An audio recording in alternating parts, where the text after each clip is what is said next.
right with Zach. Very busy last week or so for you. I wonder if you've been able to kind of step back a little bit and appreciate all of the craziness while you're also trying to prepare for this upcoming game. For sure. Just glad I got to represent our guys. You know, I think you look at a body of work as a whole, as a unit. You just appreciate all that goes into it, and I'm glad I could represent them. But met a lot of great people, had a lot of great conversations, so I'm grateful and blessed to be a part of that too. Front left, James. With everybody who managed to make it to New York, just what did General Booty being able to make that trip at the end and surprise you like that? What did that mean to you? It was good fun. You know, I think the best part of all this is like you get to be around family, and you know, even when family travels out for games, it's just different. You know, you're preoccupied on something else.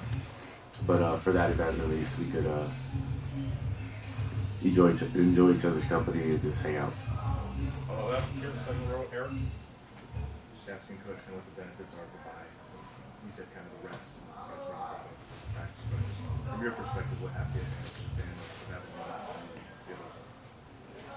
I think just getting everyone back has been important, which is good, and then getting everyone reps as well. You know, I think in the year, in the season, you tend to, you know, what's urgent, what's important kind of deal, and now you're able to just kind of put everything back, self-scout, and I don't think we had that time if we didn't have the bye, and then getting a head start.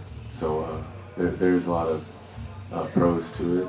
We have a great schedule that keeps us in football shape, you know, keeps us conditioned the whole nine, but also doesn't kill us. So it's been really good and refreshing. And then, like I said, I think just the deeper conversations we're able to have because we have more time has allowed us to get on the same page more.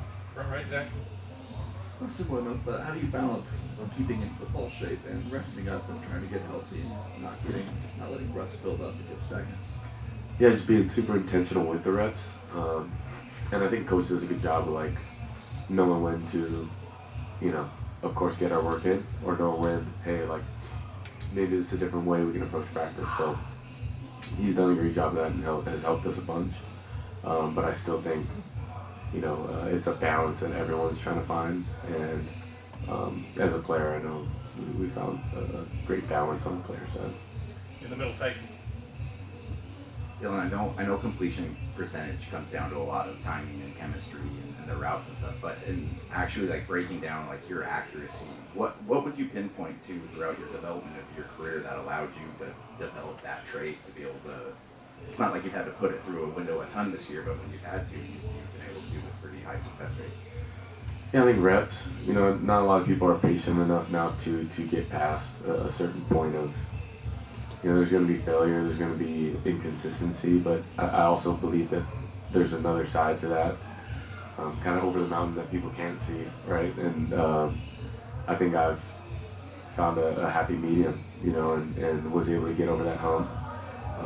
You know, I think throughout my career I've done my due diligence, but I've also played around great people, so it's helped me. But I think taking that next step is having patience, you know, and people trusting your ability. And Coach Lanning and Coach Stein know like the spring wasn't the prettiest, you know, but they also understand that it's a marathon, and the growth happens, you know, through failure and learning. You know, how are you ever going to know if you can fit a ball in a tight window or challenge a certain, you know, coverage if you don't do it? So I think the confidence is, you know, from having coaches that trust your ability and allow you to, you know, grow in that way. And I'm blessed that I had that, because I think it's doing me right. So.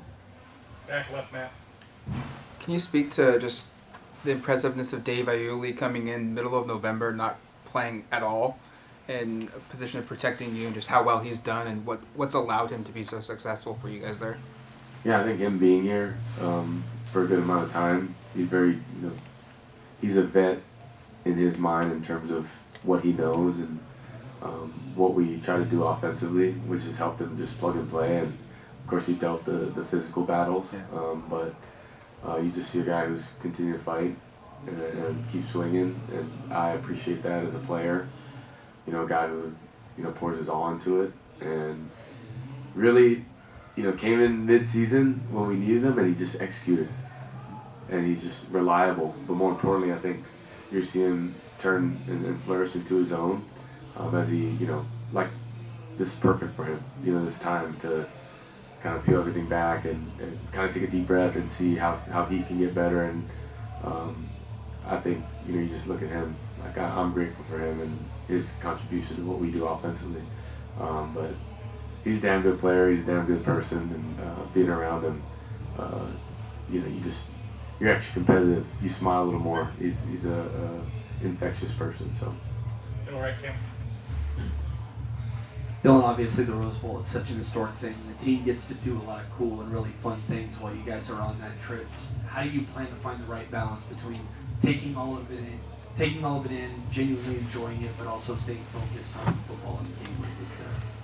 Yeah, I think that's the hard part too, right? We do live life outside of this building too. So, you know, when we have that short Thursday, you know, practice or day ends at a half day, you still have time to go hang out with family and do that sorts of thing. There's still going to be meetings, but, you know, once you leave the building, people do what they do. You know, it's life. And I think that's where we'll do things with the bowl sites, but we'll just be able to enjoy together. So I think it's actually more of a positive thing that we're just spending more time together, you know.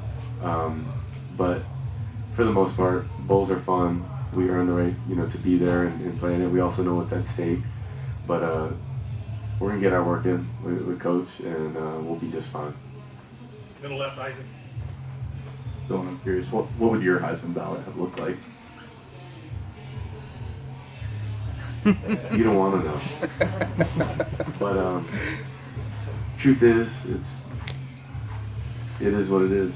You know, I'm not chasing that. You know, I was appreciative of it. You know, I'm representing my guys, so shoot, I'm gonna go. You know what I mean? But for the most part, I think you gotta understand the illusion that's created and the external opinions that have no, you know, they have nothing to do with what I want to accomplish. But you appreciate it from a distance. If I wanted individual awards, I would have played tennis or golf, but I'm playing football, so I'm chasing wins, like I said, and I know what I'm not chasing. So. Back right, Karen. You talked about the ability and the benefit to be able to kind of focus this last month on the self-scout. What's the first thing that maybe comes to your mind when you're looking at your own self-scout, or maybe the offense's self-scout, that you wanted to make sure that you worked really hard on in this next month to prepare for the Rose Bowl? Yeah, just how clean can we be? How efficient can we be? And, you know, I think you look at, you know, many times whether it's a 3 and out or a drive that doesn't end the way we want it, or why we're not sustaining drives. It is simple in the sense that we weren't playing clean. You know, I didn't create a completion here. How could I have helped in progression? How do I extend plays more? You know, or how do I get to an answer quicker? You know, and I truly believe I mean, you go through all the games, there's so many things you can clean up and you want back, but you also can't teach people, you know, how to win, you know, when you're in that situation. What I'm most proud of is how we found a way when we needed to. But cleaning it up when, you know, how can we get away from people quicker? How do we leave no doubt? You know, I think there's multiple times in a lot of games that, you know, we're in the 30s range, we could be in the 40s or 50, you know, as a scoring offense. So I think it's that killer instinct. I also believe that there's a lot of just execution that starts with me and that starts with everyone. But we all take pride in it together, so I think that also helps. Right left, James. What has it been like working with Will this year and in this shotgun wedding scenario that you had? And I don't want to say compare per se, because the Levy relationship spans multiple years, multiple spots, so it's different. But when you are learning a different terminology, and it's not hype or Levy's or Gus's terms, and it's shorter, this is more wordy. What has this been like this year? As I've gotten older, and I'm only 23, so don't sound too old in the media, but yeah, gosh, no bueno. But as I've gotten older, I've appreciated, like, just different experiences, different coaches, and learning more. You know, I think when you can get stuck in one system, you can think you know it all and how football is. And, you know, as I've gained new experiences, and of course here at Oregon, you just appreciate, you know, the different styles of football and how you can grow in so many ways and how you can be challenged. And I think I appreciate most is just the environment we have. You know, I've never been in the pros, but I've talked to some people, and this is probably the closest I've been around. You know, and just how a coach is and letting it be player led and letting us go be us and then kind of make it our own thing. I think there's, you know, ownership in that, and you want to do it the right way. And no, you appreciate it, and I appreciate Coach Stein, Coach Lanning, everyone involved, Coach Terry, Coach Junior. I think just the conversations you're able to have is high level, and they want it to be that way. So, as a player, it's been everything and more. Left, Eric. I'm going to ask you about Jaron Kiave and your relationship. And first off, what was the reaction when he did? I can. Perfect. Sorry. Yeah. Good. What was your reaction when he did sign a couple weeks ago, and then take us back to last summer at Elite 11 when it stood out there that led you to tell Dan this big guy to look at? Yeah, I'm so happy for him. You know, I purposely didn't want to talk to him much because I want the best decision for him. You know, it's as a guy who's from Hawaii, like wherever that was for him, I wanted it to be for him. You know, all I told him was, shoot, you're gonna be living it every single day, so make sure you're happy with your decision. You know, but I think he made the right decision. You know, and I'm proud of him. But I thought highly of him when I watch him when I go back home and throw. But I think when I saw him at the Elite 11 around, you know, top level guys as well, the dude can sling it. You know, he's got pop behind his arm. Of course, I'm a little biased, him being a lefty, but also, I mean, it wouldn't take anyone to see it. Like, go watch this kid throw live. Like, he's got pop. He can sling with the best of them. But more importantly, I know the type of kid he is, being from Hawaii. So I'm proud of him, and I think there's maybe a little pipeline starting, hopefully. So no pressure, Coach Lanning. Back middle, back. Back to Will. Just what's it about this offense that produces elite quarterbacks? You and Bo are different players, and yet same levels of success here. And why is this offense so attractive to a guy like Jaron and other quarterbacks?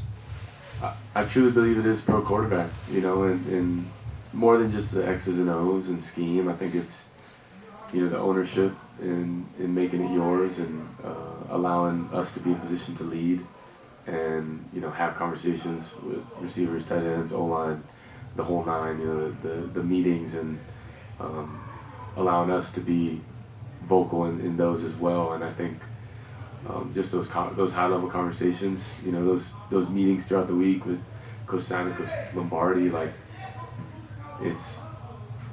I've never gone into a game uncomfortable. You know, we talked through a million different situations or what I'd like in this situation, and you appreciate that because you know it's you're not caught by surprise when you're on that field, you know. And even cooler, you know, headset communication when I come off. You know, he's one of the first OCs I've had like on the field. So yeah, as a quarterback, you need that alignment and that relationship to have success, and you just appreciate it. Middle, Tyson. You talked about having, you know, obviously the life outside of this building, but I'm curious, having played in an era of college football where athletes are probably as big of stars or celebrities than they've been in this sport's history, what has that been like for you, adjusting to that and to, you know, every single one of us in this room has written a story about you and knows your background. Like, how have you kind of adjusted to that role of everyone knowing every little thing about you? Yeah, I understand the illusion, you know. I understand the whole deal now. I think as a young kid, you don't know what it is, and you look up to it, and you watch others do it, and you read it, you know. But once you're in it and you experience it, you know, you understand that we're all the same. You know, I'm not bigger than anyone or too small for anyone. I am who I am, and that's the confidence of knowing that anyone I'm in front of, I'm just gonna be myself, you know, and I think people get lost in that at times, and you know, that's kind of what I was alluding to, you know, within a substance analogy is people can get lost in that, you know, and be filled up with the wrong things, you know, but I think because I've played a bunch and been around a lot of programs and a lot of people and had success, had failure, right? You just know what's real and what's not.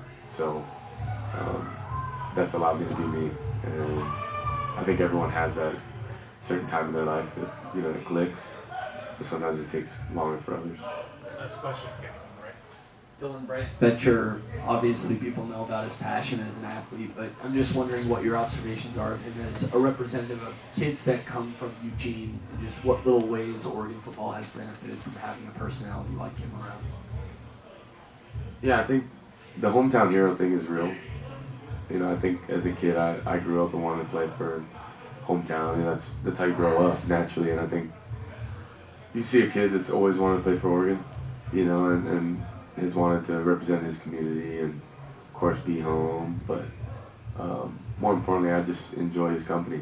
You know, he's in my locker aisle, so we do our due diligence of daily banter and you know, messing around. But he's a good dude. You know, he's about the right stuff. I think him being here, he represents everything that's right in college football. You know, and how he's worked his way up and plays 2 sports, walked on, earned his thing. You know, like he just, who wouldn't want a guy like that on your team and what he represents? So I'm appreciative I get to play with him, you know, and be around him every single day. He's a competitive dude, and I told him we got to go hit PP one time. So no pressure again to Bryce. Thanks, Phil. Thank you. Appreciate it.